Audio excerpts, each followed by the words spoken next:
Assalamualaikum warahmatullahi wabarakatuh. Waalaikumsalam warahmatullahi wabarakatuh. Alhamdulillahirabbil alamin wassalatu wassalamu ala asyrofil anbiya wal mursalin wa ala alihi wa sahbihi ajmain. Amma ba'd. Baiklah ibu-ibu sekalian, untuk mengawali pertemuan kita pada hari ini, marilah kita melapaskan lapas basmalah. Bismillahirrahmanirrahim. Semoga dengan doa kita ini bisa melancarkan kegiatan kita pada hari ini. Baiklah ibu-ibu, apa kabarnya hari ini setelah sekian lama kita tidak berjumpa? Baik, Pak. Alhamdulillah. Sesuai dengan perjanjian kita kemarin, bahwasanya minggu ini kita akan memulai FDS atau pertemuan rutin membahas tentang materi-materi yang untuk yang pertama materinya ialah tentang mengingat hal yang membahagiakan sebagai orang tua. Nah, mengingat hal yang membahagiakan sebagai orang tua ini maksudnya ialah kita sebagai orang tua ada kenangan apa yang bahagia ketika mempunyai anak.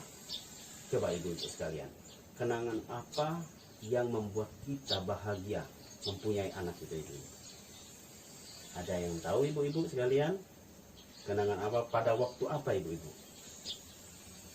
Pada waktu mengasuh anak, Pak. Oh iya, pada waktu mengasuh anak.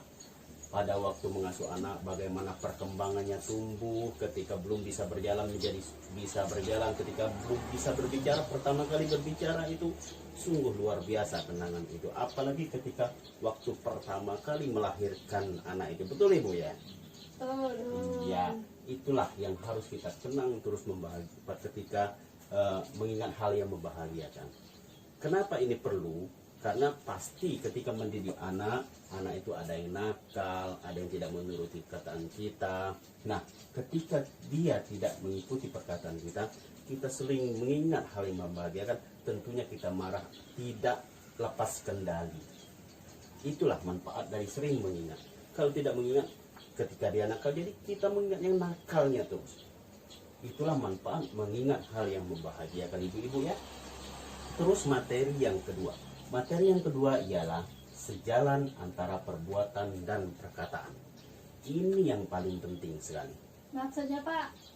Maksudnya ialah kita contohkan, semisal ada bapak-bapak yang mengajarkan anak, nak jangan merokok, nak. Ketika ngomong jangan merokok, nak. Pus. Jangan merokok, nak. Kepas-kepus mulutnya merokok. Agak kurang ditangkap oleh anak. Kenapa agak kurang? Karena tidak sesuai dengan perkataan. Contoh lagi misalkan, nak sembahyang nak. Orang tuanya tidak sembahyang. Agak susah ditangkap oleh anaknya. Itulah yang dimaksudkan sejalan antara perbuatan dan perkataan. Gitu ibu-ibu ya? Iya. Nah begitu. Coba kita permainan dulu. Bagaimana sejalan antara perbuatan dan perkataan? Ikuti apa yang saya katakan. 1, 2, 3. Kepala, pundak, lutut, dan kaki. Pegang saja kakinya. Kepala, pundak, lutut, dan kaki. Kepala, pundak, kaki. Tuh kan susah ibu ya? Susah tidak bu? Susah, Pak. Nah, itulah yang dimaksudkan sejalan antara perbuatan dan perkataan. Saya ngomong ini tapi tangan saya berbeda. Itulah yang dimaksudkan di bawah alam sadar kita. Itu susah mengikuti apa yang dikatakan dengan perbuatannya berbeda. Secara alam bawah sadar susah. Begitu pula anak ibu-ibu ya. Paham ibu-ibu? Paham. Iya. Baiklah, selanjutnya yaitu materi ketiga, selalu berusaha melihat hal positif yang ada dalam diri Anda. Nah, ini maksudnya apa ini? Ada yang paham ibu-ibu? Selalu berusaha melihat hal yang positif dalam diri Anda. Belum paham Pak. Coba ibu apa tuh berbicara mengomentari ibu yang di sebelahnya yang positifnya apa? Positifnya cantik. Ya, terus Karena berdekatan Pak ya rumah Iya. saya dengan Ibu Ita ini, Mm-mm. ibunya baik. Baiklah, Ibu Ita gimana rasanya setelah dikomentari yang positif oleh ibu? Senang. Senang, apalagi ibu? Senang. Bahagia. Bahagia. Nah, ini berarti berpengaruh perkataan positif terhadap diri kita. Senang, bahagia, jadi semangat, jadi bersifat positif. Begitu juga anak ketika dipuji, ketika diberikan masukan, ketika diberikan semangat, hal-hal yang positif seperti misalkan dia berbuat menyapu sendiri ketika masih kecil, menolong ibunya, memasak, menolong ibunya, menolong bapaknya. Nah, ketika diberikan hal yang positif, dipuji, maka dia akan merasa bangga. Begitupun dengan anak. Seperti ibu tadi diberikan pujian, merasa bangga dan bahagia. Begitupun anak. Itulah perlunya kita juga memuji anak. Ini maksud dari materi yang ketiga, ibu-ibu ya. Baiklah, untuk materi yang keempat ialah bersikap dan bertutur kata penuh kasih sayang tanpa kekerasan. Nah, bersikap dan bertutur kata penuh kasih sayang tanpa kekerasan itu maksudnya bagaimana, ibu-ibu? Ada yang paham? Misalnya anak melakukan kesalahan Pak, tapi orang tuanya ada yang marah, ada yang mungkin tanpa kekerasan itu masih tetap berkata lembut dengan anaknya walaupun melakukan kesalahan misalnya. Iya, betul sekali. Maksud dari sini ialah bersikap, bertutur kata penuh kasih sayang. Maksudnya ialah ketika anak melakukan kesalahan, melakukan hal yang tidak kita senangi, berdampak kepada masa depan anak juga ketika melakukan kesalahan, maka kita tentunya akan menegur. Perlu menegur, perlu menghukum, perlu ibu-ibu, tetapi tidak dengan kekerasan, masih dengan kasih sayang, masih dengan mendidik. Contoh misalkan kita memarahi anak, tetapi kita mengajarkannya, bukan malah kita memberikan kekerasan, bertutur kata yang kiranya menyakitkan hati anak dan lain sebagainya. Karena ini akan selalu diingatnya sampai besar. Inilah yang dimaksud dengan materi yang keempat, ibu-ibu ya. Sekarang kita beralih ke materi materi yang sebelahnya, yang kelima. Sebelum itu, supaya kita tidak bosan, kita tidak jenuh, marilah kita bermain sebentar. Seperti yang sudah saya ajarkan kemarin, kita cara bermain ya. Kita tepuk mantul ya. 1, 2, 3. Mantul, mantul, mantul, mantul. Mantap betul. Sekali lagi ibu-ibu ya. 1, 2, 3. Mantul, mantul, mantul, mantul. Mantap betul. Ya, terima kasih ibu-ibu sekalian.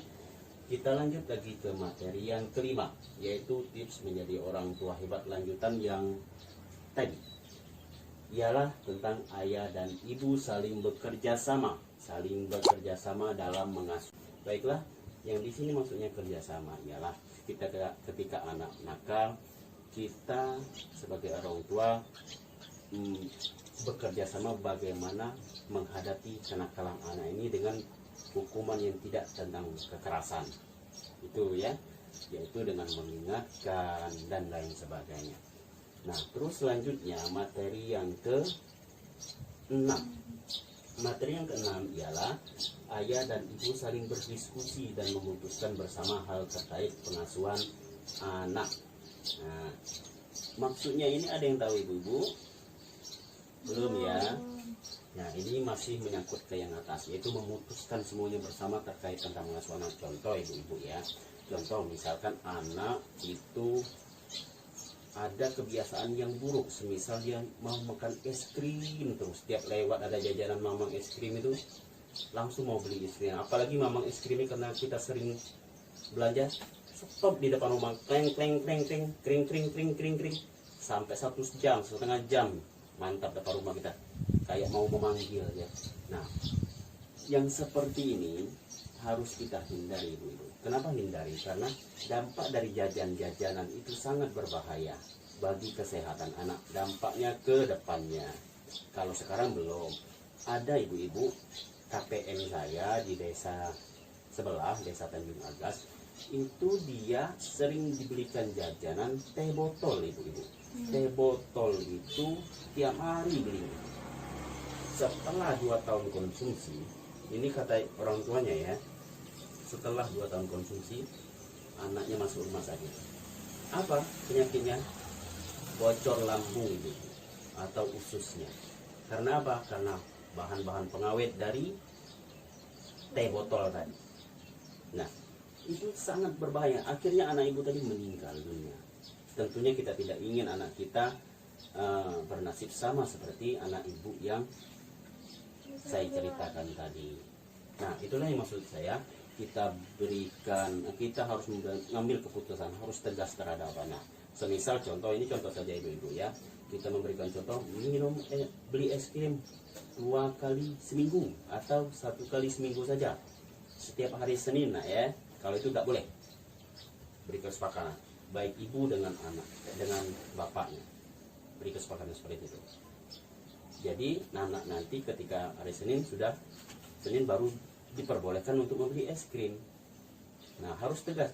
Jangan ibunya tegas ketika dia minta dengan bapaknya dibelikan hari Selasanya atau hari Rabunya atau hari Kamis. Jadi harus kerjasama untuk memutuskan bersama. Inilah kepentingan dari materi yang ke-6 ibu-ibu ya. Sekarang materi yang terakhir yaitu ayah dan ibu menghindari perbedaan pendapat dan pertengkaran di hadapan anak. Ini yang paling penting. Materi yang terakhir yang paling penting yaitu menghindari pertengkaran di depan anak. Nah, yang ini tentunya banyak sekali kita yang merasakannya ibu-ibu ya. Maka dari itu kita semua, saya pribadi mengajak para ibu-ibu untuk sebisa mungkin jangan di depan anak ibu-ibu ya. Oke ibu-ibu? Iya. Itulah materi kita, ada 7 hari ini terkait tentang tips menjadi orang tua hebat ibu-ibu ya. Yang pertama, mengingat hal yang membahagiakan sebagai orang tua. Yang kedua, sejalan antara perbuatan dan perkataan. Yang ketiga, selalu berusaha melihat hal positif yang ada dalam diri Anda. Yang keempat, bersikap dan bertutur kata penuh kasih sayang tanpa kekerasan. Yang keempat, yaitu ayah dan ibu saling. Oh ya, yang kelima, ayah dan ibu saling bekerja sama dalam mengasuh anak. Yang keenam, ayah dan ibu saling berdiskusi dan memutuskan bersama hal terkait pengawasan anak. Yang keenam, ayah dan ibu menghindari perbedaan pendapat dan pertengkaran di hadapan anak. Ada 7 ini, semoga bisa bermanfaat kepada kita semua. Dan untuk pertemuan selanjutnya masih mengenai pengasuhan dan pendidikan anak. Insya Allah akan kita lanjutkan bulan depan ibu-ibu ya, sesi kedua ibu-ibu ya. Baiklah, mungkin itu saja yang dapat saya sampaikan selaku pendamping. Semoga kita semua mendapatkan berkah dalam pertemuan ini. Dan kita tutup pertemuan kita ini dengan melafazkan lafaz hamdalah. Alhamdulillah.